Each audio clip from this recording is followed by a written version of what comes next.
안녕하세요, 서울대 깡쌤입니다. 이번 시간에는요, 내가 지원하고자 하는 대학원 연구실 TO는 어떻게 알 수 있을까요? 라는 주제에 대해서 여러분들께 말씀드리고자 합니다. 특히 이 연구실이라는 단어가 나왔기 때문에요, 문과보다는 이과 쪽에 조금 더 치중해서 말씀을 드린다라고 생각하시면 됩니다.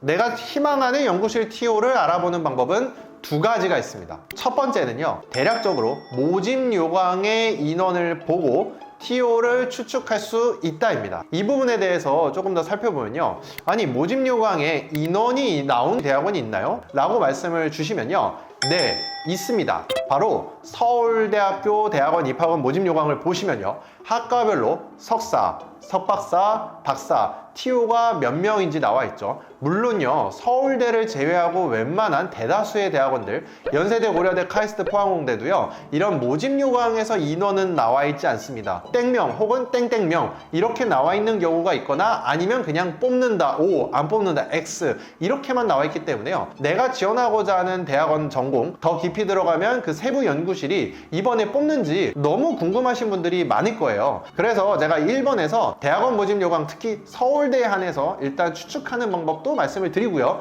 이걸 바탕으로 연세대, 고려대 그리고 다른 학교도 그러지 않을까, 최상위권 대학원은 그러지 않을까 라고 한번 생각을 해볼 수 있다고 생각합니다. 먼저 서울대학교 대학원 모집 요강을 들어가시면요, 이렇게 우측에 인원들이 나와 있는 게 있어요. 그래서 이 인원들을 공대, 그리고 이과 계열, 그 다음에 문과 계열 다양하게 있는데요, 일단 이과 계열부터 살펴보도록 하겠습니다. 이번 2024년 전기전자공학부부터 살펴보시면요, 석사가 거의 12명대이고요 석박사가 120명대에 육박하죠.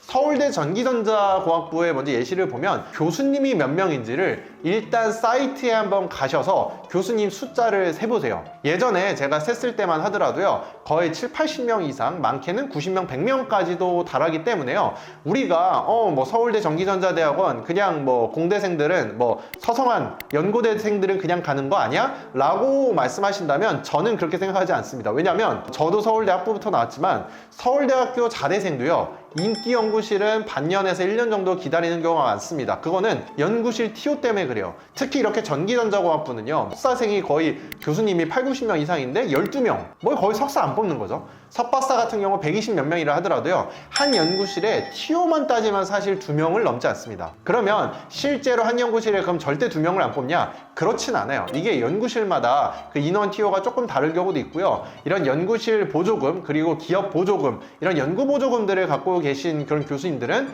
2명이 아니라 3명 이렇게 뽑을 수도 있지만요, 그래도 모집 요강상에서 본다고 하면 한 연구실당 1점 몇 명이다, 2명이 안 될 수 있다 라고 보시면 돼서, 그럼 타대생은 무조건 안 되네, 그렇게 보실 수는 없지만요, 상대적으로 매우 쉽다, 저렇게 TO는 쉽다 이렇게 보실 수는 없습니다. 또 하나는요, 서울대학교 산업공학과도 많이 연락이 오고 있고 컴퓨터공학과도 연락이 많이 오고 있죠. 컴퓨터공학과 같은 경우도 보시면 석사랑 석박 비율이 전기전자만큼은 아니지만 그래도 석박 비율이 많은 것을 볼 수가 있고요, 이 전공 같은 경우에도 사이트에 들어가서 교수님 숫자를 세시면 뭐 70명, 80명 있는 건 아닙니다. 그래서 모집에 대한 인원이 50명 내외일 때 한 연구실당 2명까지 안 될 수도 있겠다 라는 부분들이 TO가 넉넉하지 않다라고 볼 수 있고요, 뭐 산업공학과도 마찬가지입니다. 물론 서울대 데이터 사이언스 대학원의 모집 요강 TO를 보시면요, 그 인원 같은 경우에는 상대적으로 석사가 인원이 좀 많아 보이죠. 그리고 석박도 있고요, 교수님 숫자에 비해 석사가 많아 보이는 건 많지만요, 서울대 대사는 또 대사만의 사실은 특징이 있어서 그래요. 그래서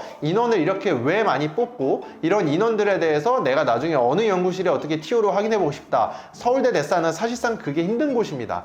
그 세부적인 이유는 저한테 따로 찾아오시면 그 부분은 상담하면서 말씀드리도록 하겠습니다. 그리고요, 두 번째 방법으로 내가 교수님한테 직접 컨택해서 그 연구실 TO를 알 수 있는 방법이 있습니다.